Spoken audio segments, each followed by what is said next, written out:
Hello and a very warm welcome to yet another episode of the We Talk Talent series. Those who have been following us know that the We Talk Talent series is a special initiative by the Economic Times ETHRWorld, where we interview a senior industry leader about the ongoing trends happening in the human capital management space. And I'm very glad to welcome today's guest with us. We have Ms. Anshula Verma, Director and National Head Talent Acquisition, EY. Anshula is a senior talent acquisition leader with over 23 years of experience in the area of talent acquisition, talent management, and talent strategy.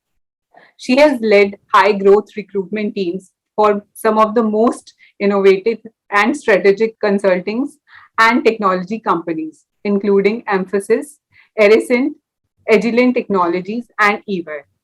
Being a creative and data driven professional, she focuses on attracting high performance talent by improving brand recognition, cultivating a stellar candidate experience, and ensuring equality in hiring. Welcome, Anshula. Thank you, Priya. Great to be here. Same. So, with that, I would like to straight away jump into my first question. Since there has been a lot of disruption owing to the innovation and the pandemic, that's still going on in a small phase, but it is still there. So, with that, I would like to ask you to share a brief overview of of the disruption and transformation taking place in your industry. Well, I come from 12 years, last 12 years in management consulting. So in management consulting, I would say is primarily it's a human-driven knowledge industry. Now, hourly or per diem billing rather than outcome or value-based pricing is still the general rule here. The increasing pace of technological change means that more and more consultants' recommendations are out of date nearly as soon as they are made, which makes it imperative for this industry to be nimble, adaptable, and fast paced. Now, some of the areas that have seen massive transformation in consulting are social media adoption, for one, to start with. It has taken the world by a storm, and management consulting is not an exception. It's universally accepted these days that social media is by far the largest platform to reach out to people across cities, industry, gender, ethnicity. And unlike earlier times, social media is used for personal and professional sharing alike, which makes it most convenient and widely used platform. The other piece which has seen massive transformation is processes and automation, and especially the backend services or processes involving backend services. This is an imperative ask across corporates to continuously review and re-engineer their processes for better efficiencies and faster growth. Some organizations have outsourced their performance improvement, cost reduction, and automation charters to consulting firms like EY, Big Fours, or MBBs. While some have created in-house teams to manage this, but process transformation is surely a CEO agenda across the board. The third is war for talent. I think the most famous phrase these days. The fact that industry has started using terminology like war or the great resignation, it impresses upon the fact that we are in the middle of a disruption, some kind of war we are in, which may or may not be all good in the times to come, but it is there. So the talent attraction and retention issue is more grave in knowledge industry like management consulting or professional services, but other sectors are also equally impacted by the same. And I think the last piece that I could recall from my latest experience is the cultural and organizational transformation. This is while we talk about the process and business remodeling, we cannot move forward without bringing transformational changes in our people, organizations, and overall culture of the workplace. So right from visualizing the workforce of the future to bringing the flexible and adaptive cultural shift, we are doing everything to keep the balance and improve the retention of our best talent. I mean, it makes the things of being technology the driving force for all the innovation and the disruption very clear from the points that you have shared. And it's also very awakening to see that a few days back we were talking about the phenomena of great resignation, and now we have been also seeing the layoff that the recently we have been seeing in the startup ecosystem, and But apart from all these trends, the war for talent is still going on very Yes, strongly. totally. Yeah. So with that, I would like to ask my second question. So how has your hiring strategy has changed concerning the sourcing, selection, and pipeline management post the pandemic? Priya, I would say virtual hiring is here to stay.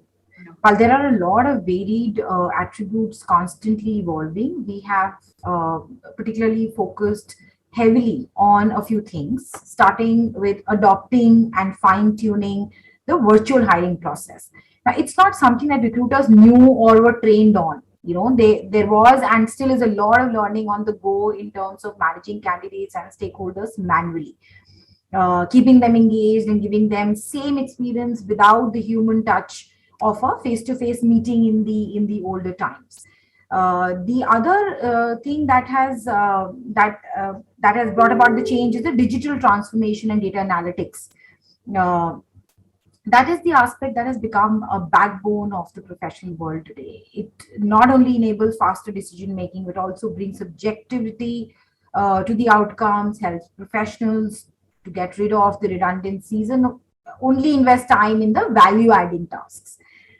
And while we have moved most of our day to day activities online, we still strive to never lose sight from human connect with people and candidates.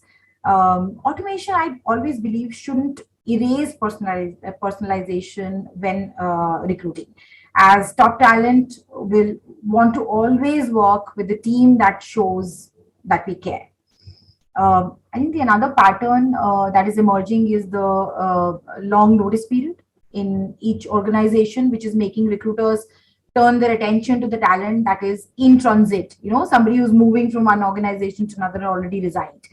Now, this snowballs into a sudden surge of multiple opportunities for the candidate, inflating their ask of the compensation and the role or the level. Now, to mitigate this, I'm sure a lot of organizations have done various things, but we have created a proactive pipeline of the most desired skills to keep a backup. We also work upon creating a healthy pipeline of contingent workforce, gig workers for specialized as well as repetitive roles based on business need. There is also a significant investment in reskilling and upskilling of internal people to provide them diverse experiences and help them bridge the talent gap so they improve the retention and stay with us. And last but not the least, our recruiters realize that they have a role or a much larger role to play in our DNI agenda by promoting and living the culture of inclusion. So there is a lot of investment that we're doing on that agenda. Very rightly mentioned, Anshula, and the your point on which that the virtual hiring is here to stay is totally relevant in today's time. With that, I would like to ask you, how do you redefine your employer brands to attract hybrid talent in a virtual context? So when it comes to securing a diverse and productive hybrid workforce, more and more companies are rethinking their approach to talent attraction. That we all know. Flexible working has become highly popular among candidates, and the liberating nature of hybrid remote work has expanded their horizons dramatically. Now, many professionals now have the freedom to work from anywhere they please or organizations all over the world. But as a result, now the competition for talent has become all the more fierce. But a hybrid model alone doesn't necessarily make a company a desirable place to work, and that's our personal observation of the last 2 years. There are many factors that can influence a candidate's decision, including career development opportunities, salaries, benefits, and company stability. However, in the era of hybrid working, another key priority is the strength of an organization's employer brand. And there is no denying that it plays the most vital role in attracting talent. Besides this, there are many other aspects of employer branding and positioning that influence people's decision to be associated with them. And some of them that we identified for ourselves is employer value proposition, for instance. For most candidates, Priya, the job description that we publish will be the first interaction with your brand. Instead of overloading yours with the code language around targets and KPIs, I think we can all take the opportunity to speak about our company and why it's a great place to work. This helps in creating positive first impressions and highlights the EVP at every stage. Also, having a specific and well-defined campus branding strategy for Gen Z. And I have two teenage children at home, and I can tell you, a purpose driven organization, to my surprise, attracted them or attract the youngsters and appeal to them much more than the conventional mindset driven organizations. And research also show that Gen Z looks for more than the compensations and designations and level. They actually look for flexibility, experiences, and social accountability of the workplace or the employer that they are joining. So another strategy that works like magic in employer branding is to have leadership involved in hiring process who can actually draw this vision for the Gen Z and for the aspirants. Because leading it from the front is something that you can never replace by anything that the HR alone can do. I think the word Gen Z connects a lot of ask from the organization when we talk about hiring them in a workplace. Since their expectations varies a lot from the traditional offers that employers used to give their employees. So true. Yeah. So with that, I would like to ask my second question. So what are some of the biggest challenges that you see in TA space now, and how do you plan to overcome those? So I think the biggest challenge in TA space starts with finding the right talent. And second is attracting them to your brand. I personally feel spoiled for choices is the right phrase for the candidates in the current times. However much one does, there will always be someone better or with different propositions somewhere which will push them away. Now, if you're lucky, you will be able to find and attract the right talent. However, keeping them now, you found a talent, you attracted them, but keeping them motivated and engaged during the process and afterwards is another big issue that the recruiters are grappling with in my team and of course around me. Now, to make matters worse, if you're able to find, attract, and keep talent or keep them engaged, there are last minute change of mind where candidates will ghost you on or day before of their joining. In fact, candidate ghosting is a bigger issue than not finding talent or a normal reneg within 10 to 15 days of offer, because they are the ones who will keep you waiting for 2 to 3 months and then not show up. And to top it all, everyone is trying to get their arms around the high attrition leading to leakage of good talent, including the recruiter. So I think all of these are the practical challenges that I'm sure most of us in the same fraternity will agree to. Things that help minimize these challenges could be hire internally, which is the big focus for EY, that is identifying and creating internal pipeline of people based on their competency. And that will keep our plan B ready and may help in fighting this talent war to some extent. Hiring former boomerang employees is another strategy which can help in strengthening the candidate pipe, as they're already your brand ambassadors and may not need too much of convincing on the culture, management style, brand, all of that. Technology comes to the rescue again. So would say using people analytics to study the trends and behaviors of candidates and strategizing accordingly can also help a great deal in taking control of the situation. And finally, simplifying the hiring process for swift decision making, I think, will bring delight to the candidates, and they are likely to commit to you without withdrawing from their promise if it's like a faster moving process for them. The hiring process. Yeah, correctly. I totally agree with all the points that you have shared over there.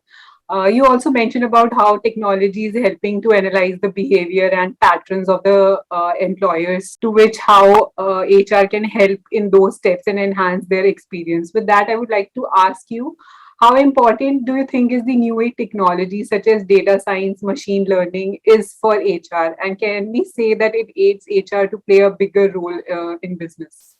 It surely helps, Priya. It surely helps, and it aids HR to play not just a bigger role, I would say, but a more ideal role in business. For example, HR's need for ensuring removal of conscious and unconscious bias has been a constant struggle. Also, with diversity comes the challenge of different mindsets. Employees from different region, culture, values come together to work and could have inherited biases which might work against them.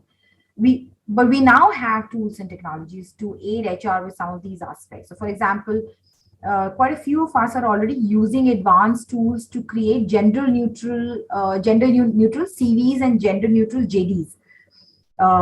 Without realizing it, we all use language that is subtly gender coded in our job descriptions. Now, there are tools to actually check whether a job advert has the kind of subtle linguistic gender coding that has this discouraging effect on diverse talent to apply. Apart from this, I think candidate job recommendation tools. Now, there are tools that are available, which gives a recommendation to the candidate, which enables the candidate to choose the best role available with the employer of their choice, and provides a recommendation of more than one opportunities that may fit their profile while they're browsing through the opportunities on any employer's career site. Another thing which is very mesmerizing is usage of predictive analysis tool. I'm not saying it is a new tool or a new mechanism of hiring. It is always there, psychometric and all we're all used to of from the past. But the behavioral psychometric testing tools, which are advanced right now, are very helpful in getting the objective results on subjective parameters. And this may lead to more accurate hiring decisions, which is just so important in today's world. Another piece is CV screening and sourcing tool. Very high-tech solutions available these days, which help in accurately pre-screening the CVs and benchmarking them against the job role or the key competencies required by the job. And the fitment of the screen CVs then prioritize them for the sources and recruiters to pick for their assessments, which saves time for at both ends. Something which has been a game changer for us is the Power BI dashboard with deep data analysis and hiring trends. So the transparency and accuracy with which it represents the hiring statistics real time, it leaves least room, I would say, for the stakeholders or candidates to keep checking, for the recruiters alone to update them on what's happening in their world, where are they in the process life cycle, all of that.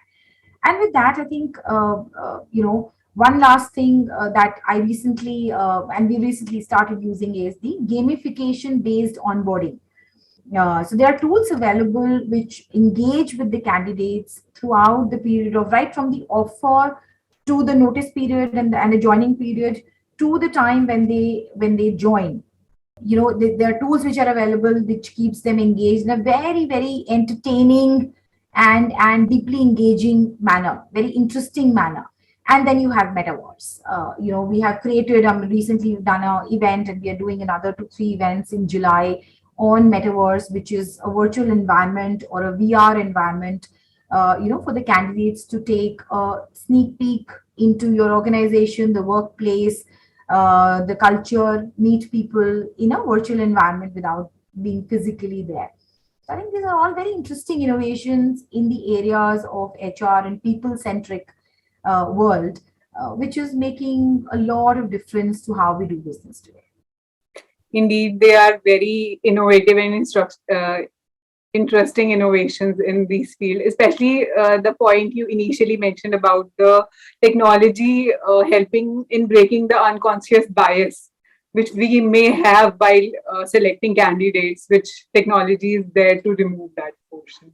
Thank you so much, Anshula, for your time today. I'm sure audiences have gotten so much to take away from this interview. Thank you so much. Thank you so much, Priya, for having me.